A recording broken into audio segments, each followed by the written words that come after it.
오늘 장인수 기자의 특종 보도 여러분들께서 많이 기다리실 텐데 휴가에서 복귀한 김어준 총수도 이 건을 탄핵 사유로 지목하셨습니다. 어떤 부분인지 영상 보시고 이어가 보겠습니다. 입장들이 다 갈려가지고 여러 이야기들이 나오고 있습니다. 그런 와중에 명태균 씨와 김영선 전 의원 사이에 돈 거래가 있었다. 네. 기사가 나왔잖아요. 저는 네. 그 기사 보자마자 명태균 씨 구속영장 치려고 하나? 그래야 입을 다물 거 아닙니까?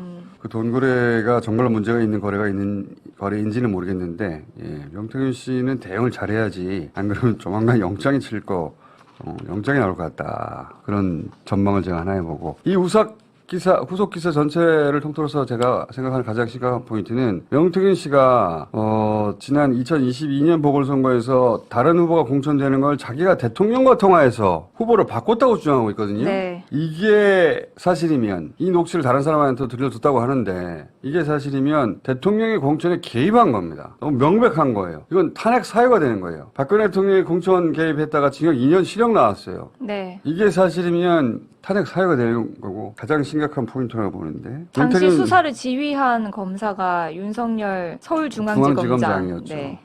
명태균 씨가 보험용으로 이거 다 녹취들 복원하고 있을 것 같거든요. 어딘가에. 보통 분은 아닌 것 같은데.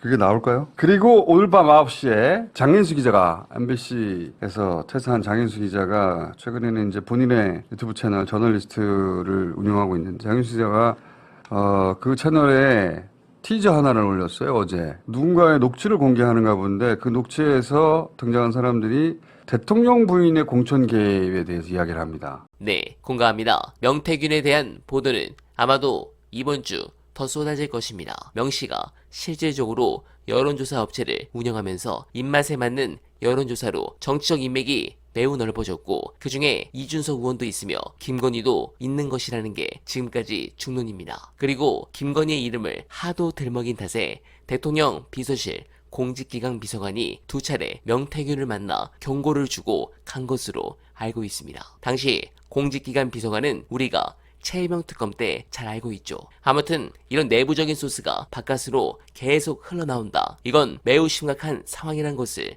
증명하는 겁니다. 그리고 이걸 하나 보고 드리겠습니다. 이 예고편을 하나씩 분석해 보겠습니다. 1번 공천을 받는데 상당히 어려움이 있었던 인물. 2번 윤석열의 측근 중 한 명. 3번 현수막에 윤석열을 걸었던 인물. 4번 용인으로 추정되는 인물 누구일까요? 사실 현수막 이 부분으로 어느 정도 예측은 됩니다. 훨씬 더 양지로 공천하려다 한동훈 비대위가 마찰로 잘 안되니까 갑자기 용인 갑으로 날아간 이원모 비서관은 이렇게 현수막에 윤두창을 크게 올렸고 결국 낙선하는데 큰 역할을 합니다. 저는 김건희 관련 멘트로 인해 설마 이원모 비서관은 아니겠지 라고 생각하면서도 만약 그라면 그리고 그가 아니더라도 윤석열의 사법연수원 동기이자 측근인 고석 변호사라면 이거는 상당히 파장이 커질 것 같습니다. 사실 대통령실 내부에 녹취가 나온다는 것은 기존 사태와 의미가 다릅니다. 제일 중요한 거는 김건희의 측근이랄지 대통령실의 내부자의 육성은 의미가 있거든요. 저는 그게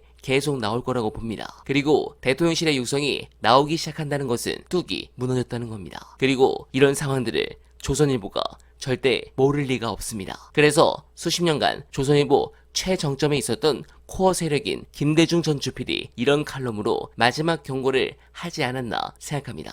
가능하면 우리가 원하는 정권 교체의 시기가 확 당겨지길 바라며 어나바는 오늘도 최선을 다하겠습니다. 여러분 고맙습니다.